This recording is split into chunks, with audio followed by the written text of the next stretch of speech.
Good morning, students. Today we are going to continue the second chapter, that is federalism. In the last class, we discussed the meaning of federalism, different characteristics or key features of federalism and federalism in India. In today's session, we will learn about how federalism practiced in India. Bharat में संघीय व्यवस्था जो है वो कैसे चलती है उसका हम लोग इस सेशन में जो है वो अध्ययन करेंगे. अगर हम बात करें how his federalism practice in India, तो फर्स्ट बात आती है लिंग्विस्टिक स्टेट्स की.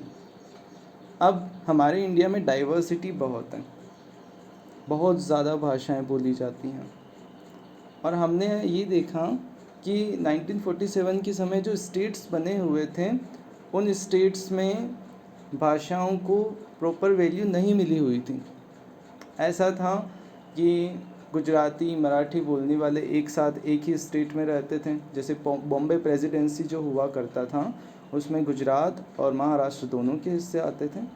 तो उसकी वजह से फेडरलिज़म को सक्सेसफुल वे में चला पाना इंडिया के लिए मुश्किल था. तो इंडिया ने क्या किया, लिंग्विस्टिक स्टेट्स जो हैं वो बनाने शुरू की. The creation of linguistic state was the first and major test of democratic politics in India. अब स्टेट्स बनाने तो शुरू किए, लेकिन ये हमारी सबसे कठिन परीक्षा थी कि अगर बनाएंगे तो इसकी क्या रिजल्ट हमारे सामने आने वाला है.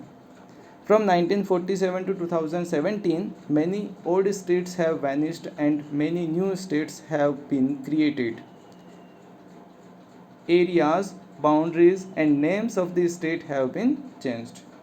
1947 से 2017 के बीच में हमने बहुत से पुराने स्टेट्स को समाप्त किया और नए स्टेट्स बनाए. उनके क्षेत्रफल में, उनकी सीमाओं में, उनके नामों में हमने क्या किया, परिवर्तन किया. जैसे इस मैप में आप देख सकते हैं, पहले 1950 के समय में बॉम्बे प्रेसिडेंसी में गुजरात और महाराष्ट्र आते थे, लेकिन उसके बाद हमने क्या किया, गुजरात बना लिया और फिर महाराष्ट्र बना दिया.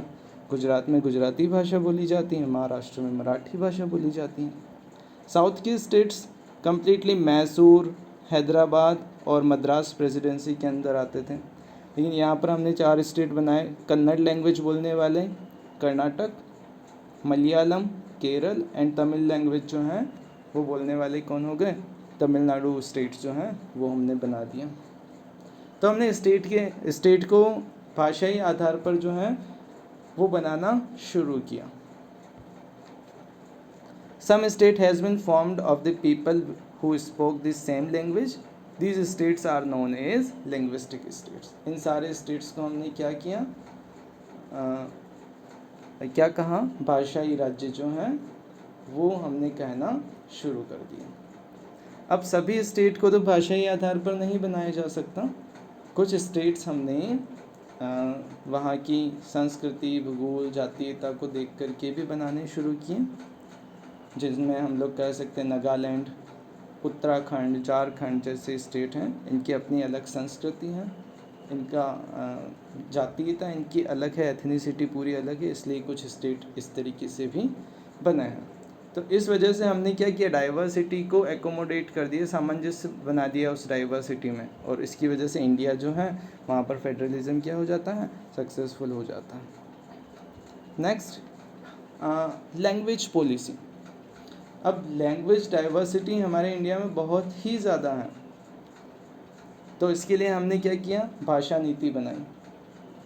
और भाषा नीति में हमने क्या किया, भाषा नीति में हमने किसी भी भाषा को राष्ट्रभाषा का दर्जा नहीं दिया. क्यों नहीं दिया, क्योंकि हमारे इंडिया में बहुत सारी भाषाएं बोली जाती हैं. 2011 की सेंसस के अकॉर्डिंग 1300 भाषाएं लोगों ने अपनी मातृभाषा के रूप में बताई थी.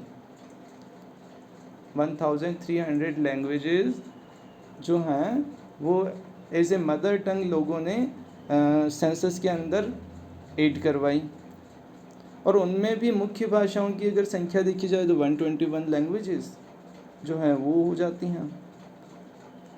तो हमारी जो लैंग्वेज पॉलिसी बनी उसमें ये देखा गया कि कौन सी भाषा का कितना प्रतिशत बोला जाता है। जैसे Hindi was identified as the official language, Hindi को हमने राजभाषा का दर्जा दिया, उसे राष्ट्रभाषा नहीं बनाया, उसे राजभाषा बनाया, क्योंकि ये हमारे पूरे इंडिया के 40% इंडियंस जो हैं वो बोलते हैं इस भाषा को, इसलिए 43.63%, तो इसलिए ये क्या हो गई, ऑफिशियल लैंग्वेज बना दी गई।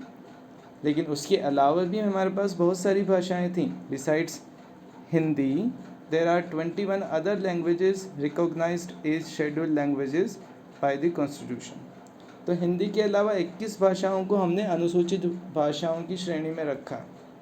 अब वो 21 भाषाओं की अगर बात करें तो हिंदी के बाद सबसे ज़्यादा अगर बोली जाने वाली भाषा है तो वो आ जाती है बंगाली। फिर अगर हम लोग बात करें मराठी लैंग्वेज बोलने वाले, ऐसे ही तेलुगु लैंग्वेज, उर्दू, तमिल, सिंधी, संथाली, संस्कृत, पंजाबी, उड़िया, नेपाली, मराठी, मणिपुरी, मलयालम, मैथिली, कोंकणी, कश्मीरी, कन्नड़, गुजराती, डोगरी, बोडो, असमीज़, बंगाली, ये सारी भाषाएं अनुसूचित भाषाओं में डाली गई। क्योंकि इससे क्या होता है, अगर एक भाषा को ही राष्ट्रभाषा बना दी जाए तो जो माइनॉरिटी ग्रुप्स हैं जो दूसरी भाषा बोलते हैं वो अपोज करना शुरू कर देंगे और इससे क्या होगा, फेडरलिज्म सक्सेसफुल नहीं हो पाएगा। तो इसीलिए हम लोगों ने 21 लैंग्वेजेस जो सबसे ज़्यादा बोली जाती है इंडिया में, उन 21 लैंग्वेजेस को भी अनुसूचित भाषाओं में स्थान दिया और इस तरीके से हमने अपनी लैंग्वेज पॉलिसी जो है वो बनाई। States to have their on official language, हर एक स्टेट ने की अपनी एक ऑफिशियल राजभाषा जो है वो हो सकती है। होल इंडिया के लिए राजभाषा हिंदी रहेगी, लेकिन स्टेट्स ने भी अपनी अपनी भाषाओं को एज ए ऑफिशियल लैंग्वेज बनाना शुरू किया। जैसे कि मध्य प्रदेश है तो यहाँ पर Hindi is a official language, और अगर हम लोग महाराष्ट्र चले जाते हैं तो मराठी लैंग्वेज को उन्होंने बेस बना रखा है। साउथ में चले जाएं तो तमिल लैंग्वेज तमिलनाडु, मलयालम केरल में हो जाएगी, कन्नड़ कहाँ है, कर्नाटका स्टेट में हो जाएगी। तो इस तरीके से स्टेट्स ने अपनी अपनी लैंग्वेजेस को ऑफिशियल लैंग्वेज जो है वो बनाया। And government work takes place in the official language of the concern state, और जो गवर्नमेंट जो है वो किस में वर्क करती है, और उस स्टेट की जो भी भाषा है उस भाषा में जो है वो वर्क अपना काम कर सकती हैं। तो इंडिया में भाषाओं को, सभी भाषाओं को स्थान देने की वजह से ही क्या हुआ कि यहाँ पर प्रॉब्लम क्रिएट नहीं हुई। अब अगर हम लोग वहाँ चले जाएं श्रीलंका में, तो श्रीलंका में क्या होता है, श्रीलंका में एक दिक्कत है, उन्होंने सिंहलीज लैंग्वेज जो है उसको वहाँ की नेशनल लैंग्वेज बना दी। तो तमिलियंस जो थे उन्होंने फिर अपोज किया और वहाँ कैसी कंडीशन बन गई, सिविल वॉर जैसी कंडीशन बन गई। तो इंडिया में वो कंडीशन नहीं बनी। इसके पीछे सबसे बड़ा फैक्टर क्या है, हमने लैंग्वेज पॉलिसी अडॉप्ट करी और लगभग जो मेन भाषाएं थी उन सभी भाषाओं को उस लैंग्वेज पॉलिसी में प्लेस दिया। Next one is centre state relation. देखिए सेंटर स्टेट रिलेशन फेडरलिज्म को चलाने में सबसे इम्पोर्टेंट रोल प्ले करता है। Restructuring the center-state relation is one more way in which federalism has been strengthened in practice. जो सेंटर स्टेट रिलेशन हैं अगर उनको रिस्ट्रक्चर करके देखा जाए तो ये सारे जो हैं ये क्या करते हैं, मजबूत करते हैं फेडरलिज्म को। If no single party gets a clear majority in the Lok Sabha, the major national parties can alliance with many other parties including several regional parties to form a government at the centre. अब अगर मान लिया केंद्र सरकार जो है वहाँ पर किसी भी दल को बहुमत नहीं मिलता है तो क्या किया जाएगा, अगर किसी भी दल को बहुमत नहीं मिलता है तो वो अलायंस करेंगे, दूसरी पार्टीज़ को अपने साथ में जोड़ेंगे। हालांकि अभी जो नरेंद्र मोदी गवर्नमेंट है उसमें सभी दल जो है, जो बीजेपी है उसको बहुत अच्छी मेजोरिटी मिली है, लेकिन उसने फिर भी अपने साथ बहुत सारे दलों को छोड़ रखा है, जैसे कि Janata Dal, Telugu Desam party, Shiv Sena, Shiromani Akali Dal, Jammu and Kashmir people's Naga people's front, republican party of India, Bodoland, Sikkim democratic front. ये सभी पार्टीज़ जो हैं एनडीए गवर्नमेंट के नाम से जानी जाती हैं, कि अगर फ्यूचर में अगर बीजेपी को मेजोरिटी नहीं मिलती है तो ये सारी पार्टीज़ क्या करेगी, इसको सपोर्ट करेगी और मेजोरिटी में ले करके आ जाएगी। ओके, तो अगर मेजोरिटी में आती है गवर्नमेंट और इन अलायंस के साथ में आती है तो हम लोग ये कह सकते हैं कि जो कोalition गवर्नमेंट बनेगी वो कोalition गवर्नमेंट क्या करेगी, सभी के साथ अच्छे रिलेशन रखने की कोशिश करेगी, अपनी सुप्रीमेसी को जो है वो लोगों के ऊपर नहीं लगाएगी। तो कोalition गवर्नमेंट जो है वो एक फेडरलिज्म की एक इम्पोर्टेंट टास्क हम लोग कह सकते हैं, क्योंकि इसमें क्या होता है कि जहाँ डाइवर्सिटी ज़्यादा है वहाँ पर केवल एक पार्टी को मेजोरिटी मिलना बड़ा मुश्किल हो जाता है, इसलिए कोलिशन गवर्नमेंट चलती हैं। और कोलिशन गवर्नमेंट क्या होती हैं, एक government formed by the coming together of at least 2 political parties. 2 या 2 से अधिक पॉलिटिकल पार्टीज़ अगर मिल करके कोई गवर्नमेंट फॉर्म करती है तो उसे कोलिशन गवर्नमेंट कहता है। तो अगर स्टेट में कोई अलग पार्टी है जिसकी सरकार है और केंद्र में कोई अलग पार्टी है जिसकी सरकार है, और उस पार्टी ने जो राज्य की सरकार है उसने सपोर्ट किया केंद्र सरकार को बनने में, तो क्या होगा, केंद्र सरकार उसके ऊपर अपनी सुप्रीमेसी को कभी भी लागू नहीं कर पाएगी। लेकिन अगर सेम पार्टी की सरकार है, मान लिया मध्य प्रदेश में बीजेपी है और वहाँ भी केंद्र में भी बीजेपी है, तो मध्य प्रदेश गवर्नमेंट कभी अपोज नहीं कर पाएगी सेंट्रल गवर्नमेंट के डिसीजंस को। तो अगर यहाँ पर इस तरीके की गवर्नमेंट्स बनती हैं तो वो ज़्यादा प्रभावी रहेगी। This led to a new culture of power sharing and respect for the autonomy of the state government. अगर इस तरीके का कल्चर बनता है तो हर एक स्टेट की ऑटोनॉमी जो है वो बनी रहेगी और सभी एक दूसरे का रेस्पेक्ट करेंगे, क्योंकि उन्हें डर बना रहेगा कि हमें अगर गवर्नमेंट चलानी है तो हम लोगों को इनका सपोर्ट भी चाहिए, दूसरी पार्टी का सपोर्ट भी चाहिए। और अगर ऐसा होगा कि सिंगल पार्टी होगी तो वो फिर अपनी सुप्रीमेसी जो है वो लगानी शुरू कर देगी और उस सुप्रीमेसी की वजह से बहुत ज़्यादा प्रॉब्लम्स जो हैं वो क्रिएट हो जाती हैं। नेक्स्ट, ये फेडरलिज्म हमारे इंडिया में किस तरीके से चलता है उससे रिलेटेड 3 एस्पेक्ट थे कि सेंट्रल स्टेट रिलेशंस जो है उस पर हमने ध्यान दिया, भाषाई नीति पर हमने ध्यान दिया और भाषा के आधार पर हमने राज्य बनाए जिससे कि हमारी डाइवर्सिटी कम हो गई। डाइवर्सिटी कम हुई तो हम लोग जो है वो बहुत अच्छे से इसको फेडरलिज्म को बहुत अच्छे से इंडिया में चला पाए। अब अगर एक बात करें डिसेंट्रलाइजेशन, विकेंद्रीकरण की, तो ये फेडरलिज्म का बहुत ही इम्पोर्टेंट पार्ट है। हमने क्या किया, शक्तियों का विकेंद्रीकरण किया। और ये विकेंद्रीकरण होता है क्या, when power is taken away from central and state government and given to the local government, it is called decentralisation. अगर केंद्र व राज्य सरकार से शक्तियां लेकर के स्थानीय सरकार को दे दी जाए तो वो क्या कही जाएगी, विकेंद्रीकरण कहा जाएगा। The basic idea behind decentralisation is that there are a large number of problems and issues which are best settled at the local level. Local people can also directly participate in the decision making.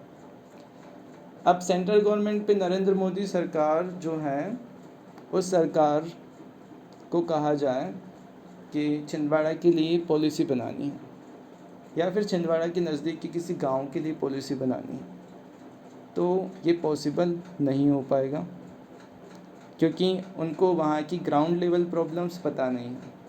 Ground level problems कौन बता पाएगा, जो यहाँ पर इस छिंदवाड़ा के जो local लोग हैं वही बता पाएंगे कि हमारे यहाँ सड़क नहीं है, हमारे यहाँ पर एजुकेशन फैसिलिटी नहीं है, या फिर हेल्थ फैसिलिटी नहीं है, या फिर पुलिस जो है उसका वर्क सही है या नहीं है। तो वो सब कुछ कौन बता सकता है, लोकल पीपल्स जो हैं वो बता सकता है। इसीलिए सेंट्रलाइजेशन जो है, डिसेंट्रलाइजेशन जो है उसकी सबसे ज़्यादा ज़रूरत होती है, क्योंकि लोकल लेवल की प्रॉब्लम्स और इश्यूज़ को लोकल जो लोग हैं वो ही बहुत अच्छे से समझते हैं। और इसकी वजह से क्या होता है, जो लोकल पर्सन्स हैं जो किसी पर्टिकुलर एरिया में रहते हैं उनको भी डिसीजन मेकिंग, जो निर्णय निर्माण की प्रक्रिया है उसमें भाग लेने का मौका मिलता है। जैसे नगर पालिका चुनाव हुए या फिर ग्राम पंचायत चुनाव हुए तो सरपंच के लिए हर कोई अप्लाई कर सकता है, और अगर नगर पालिका चुनाव लिए तो उस नगर पालिका क्षेत्र में रहने वाला कोई भी व्यक्ति अप्लाई कर सकता है।